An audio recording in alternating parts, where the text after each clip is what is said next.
Hey everyone. Hey Pong. And Brett. How are you? Sorry, I'm running a little behind. Welcome everybody. Well, you're 30 seconds late. Oh my goodness. I couldn't find the link. I'm so sorry. Well, here we are, everybody. So, Carla, you look beautiful. Take it away. I figured I'd actually do my hair and makeup for once since.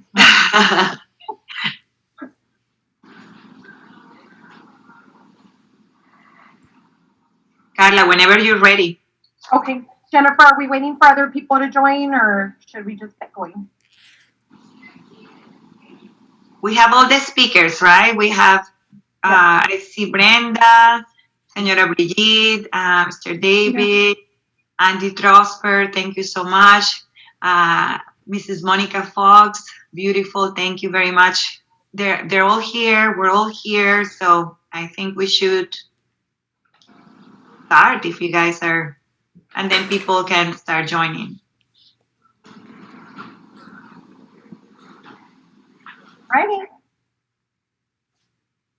So, good afternoon, everyone, and thank you for joining us today. My name is Carla Martinez, and I serve as the co-chair to the Latino Work Group of the Association of Multicultural Affairs in Transplantation, and I am a program manager at Southwest Transplant Alliance.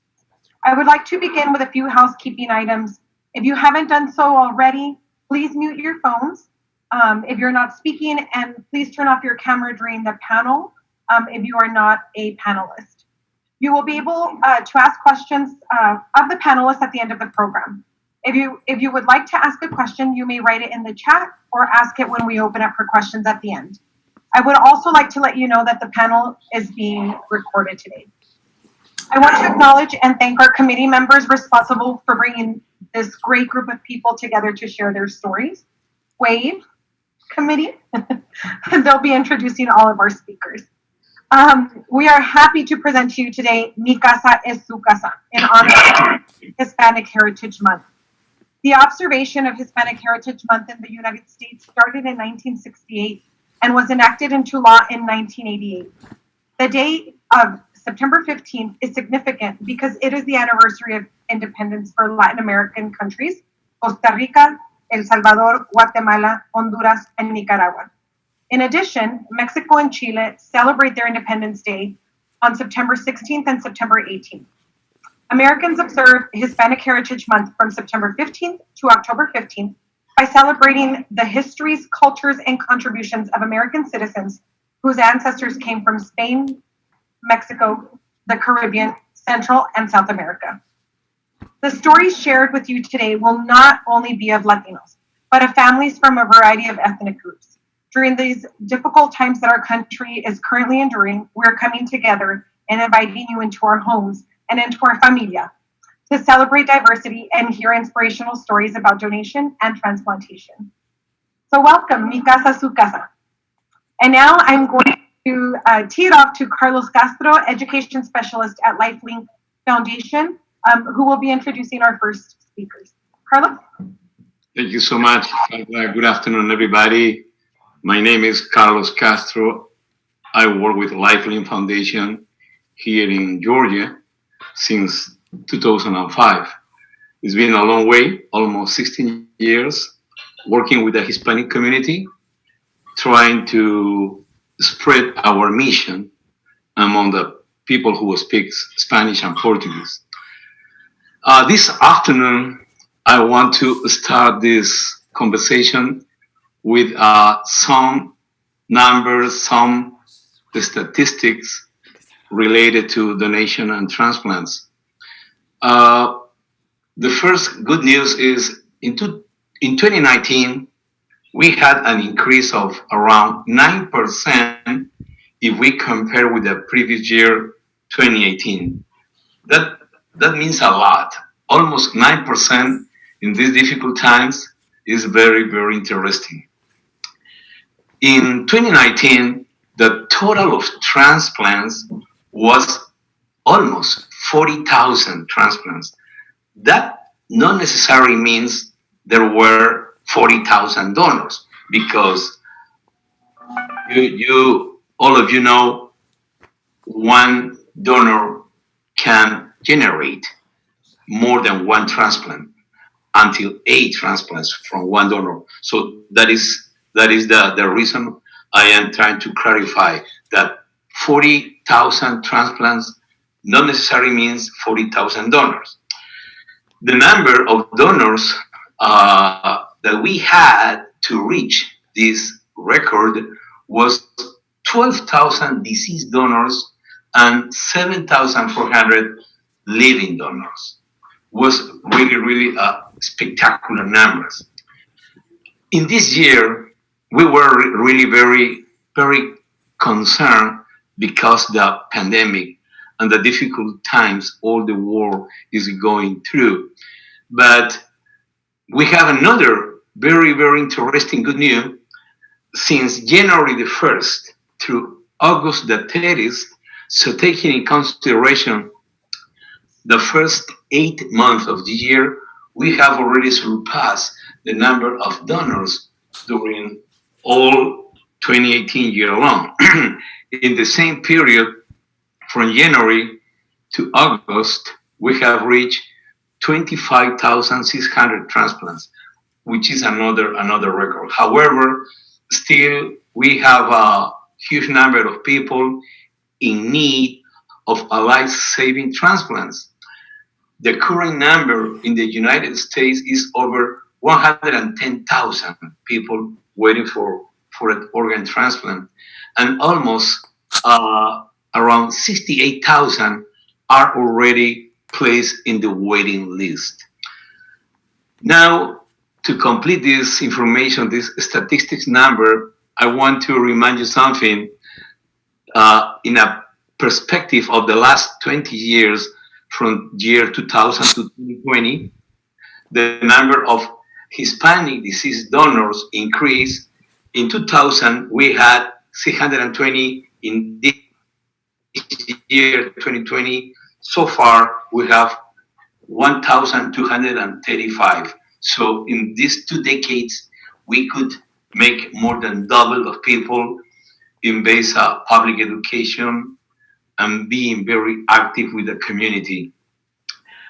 At this point, if we compare the ethnic groups, the Hispanic is the group that had the biggest growth in this part. In the year 2000, the percent of Hispanic donors was only 10%, and now we are in a 15.6%, which is more than 50%, talking about in abstract numbers. The number of Hispanic recipients also grow very fast. In 2000, we had 2,500 Hispanic recipients. In 2020, we have 4,300. So that is an increase of 72%, which is a very, very good goal as well. This means that more Hispanics are being placed in the waiting list, are getting the benefit of the transplant, and that is a good point that we can, of course, use to encourage the people on donation. Well, I hope these numbers is really a good inspiration, a good motivations. We have a very positive numbers of Hispanics in all the United States. We are very proud of this. Now, I want to introduce Mr. David and Mrs. Bridget Hopkins, the parents of a really, really real hero, Danny Hopkins. They will tell us about their experience on the donation process and how they face the experience to donate, to make a positive decisions. Please welcome David and Bridget Hopkins. Thank you so much for being here with us. Go ahead. Thank you. Thank you, Carlos. And we're happy to be here and happy to be a part of this. Our son Danny, he passed away a little over 4 years ago, and was, when people pass away, they whether they're a perceived as being a good person or a bad person. Regardless, the mere fact that they've passed away, all of a sudden they're spoke of as, maybe as saints.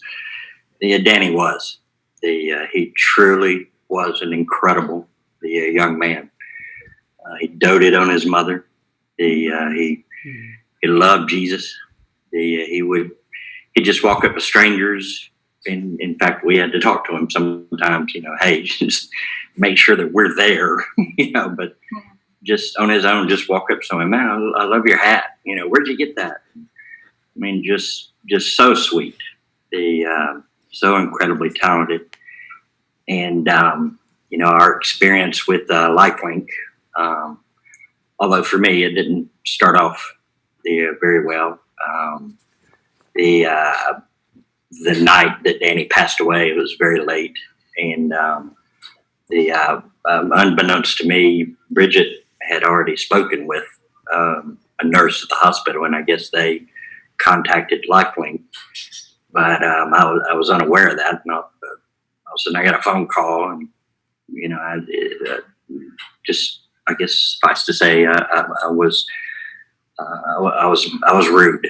Yeah, but remembered that they had talked about organ donation a couple of years earlier, and Danny became aware of it, I guess, with her driver's license, seeing an organ donor, and asked what that was. But I'd say that that's critical, that those kinds of discussions are made as early as possible, to avoid that type of conversation in such a traumatic, horrible situation as was the case with us, as it was a horrible accident. But anyway, I know Danny would be looking down from heaven, and very, very proud that he was able to affect the other people's lives with organ donation. But he was, we have a really smart kids, and they have an IQ of 124 and 123. They were really smart because of me. And in our culture, we never talk about organ donor. I knew about organ donor because of my driver license. So we start talking about our kids in an early time about the organ donors and what that means, family and everything. So when this happened, we already had the decision done. And it was easy for us. It was a hard time, but an easy decision because we know what he wants. So for us, he's a hero to do that. And we become, I want to say something that because of this donation, we make a TV interview and a newspaper and radio. And I want to say that because of this, one family in Colombia decided to donate his organs. And his name is Oscar Daniel Rodriguez Abril. I'm sorry, we have a picture of him. His family made a donation of his organ. He's another hero. But we want to touch many hearts with this interview and let the people know about how important it is to talk with the families about this important. We saved life. My son saved 4 lives. We wish we could make more. And I know he's proud of this, right? So thank you, Lifelink. Thank you so much for this interview and for this opportunity. Thank you so much, David and Bridget, for sharing your experience with us. Danny is an inspiration, and like Carlos said, he is truly a hero. Yeah. Go ahead.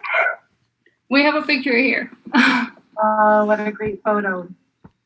Yeah, he was amazing. He loved to do experiments, project science. He made his list for Christmas list, and he asking for metal detectors or microscope or things like that, and duct tape. He loved to do duct tape.